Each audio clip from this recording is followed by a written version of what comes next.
Hai, assalamualaikum.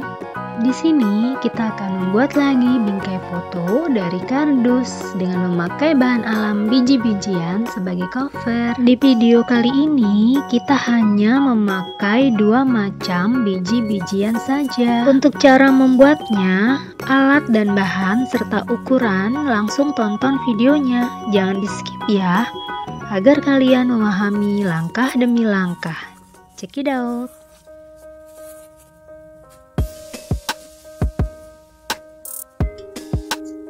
Dan bagi kamu yang belum subscribe channel ini, kalian harus subscribe dan klik tombol loncengnya agar kamu bisa dapat notifikasi video Elnita selanjutnya. Jangan lupa juga like dan komen ya.